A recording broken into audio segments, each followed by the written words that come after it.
Hi everyone, it's Emma here from CBM Australia. I've been on staff at CBM for over 4 years now, but before that I was a supporter, and I've been a supporter of CBM for over 2 decades now. And what drew me to CBM's work initially was probably like many of you, CBM's site work. And over the years I've been supporting, and I know it's incredibly impactful work. Such a small donation can have such a huge impact on someone's life, but I hadn't seen it with my own eyes. So today I'd like to share with you a story of how I actually witnessed the impact of what our donations actually do in the life of someone overseas. Recently I travelled to the Philippines with CBM, and on my first day there, amidst the tropical humidity, we went to an outreach screening right in the local village. It was in an open air basketball court. All the walls were open, and the background was full of the drone of motorbikes, small industry, community, families, children, animals. And all day we watched as people kept thronging and turning up until the space was filled with people seeking help for their cataracts and for their blindness. And I watched as the staff patiently worked through the lines, screening person after person. And it was here that I first met a man called Armon.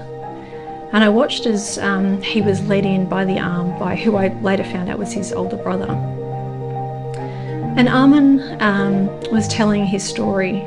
He had a great job. He's married with a young wife, and they have a 3-year-old son, and his wife's actually heavily pregnant with their second child. But unfortunately, quite suddenly, several months ago, Armon completely lost his sight due to cataracts. And what this meant, he was telling me, for his family, is he and his wife and child actually have to live separately now. Unable to care for her or his child, she's had to move in with her family, and he's had to move in with his older brother. And my heart broke listening to Armon. This is a 27-year-old man with so much ahead of him, and through no fault of his own, has been really, if without intervention, stuck in poverty or subjected to poverty.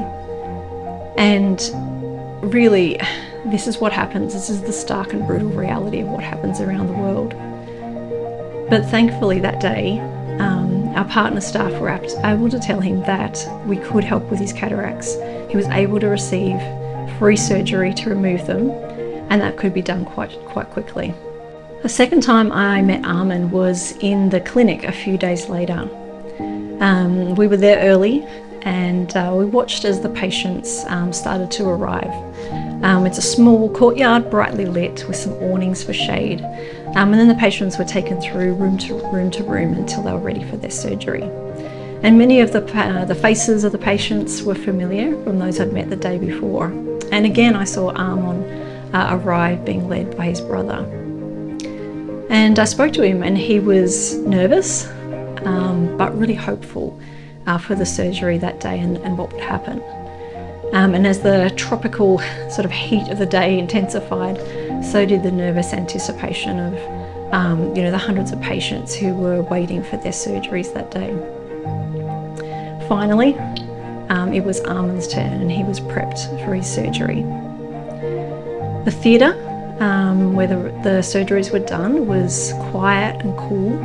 It's only a small, brightly lit room, probably about the size of a regular bedroom. And on the far back wall is a picture window looking out onto the bright greens of banana leaves and the sharp tropical midday sun outside. And I watched as Dr. Reden and his team worked through patient after patient, quickly, efficiently and calmly, transforming lives, really, removing cataracts. And finally it was Armon's turn. And Dr. Reden worked on one eye, removing the clouded lens of the cataract and then inserting the new lens. And when he finished one eye, he then worked on the second eye. And before I knew it, Armon was done, and they were removing the covers. And as Armon sat up off the theatre table, I could see his face just swivel towards that window. And even as he was kind of led past by the nurse, his face was just sort of swiveling, and he could see he was fixed on this window. And then he came past me and he looked directly into my eyes. His cataracts were gone. And he just kept saying, "Thank you, thank you, thank you. I can see, I can see." And that's what the gift of a miracle looks like. That's what it looks like.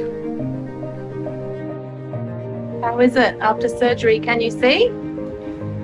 Wonderful. Is it clear? Yeah, it's very clear. Now you can see your baby being born. So very thankful. Thank you so much.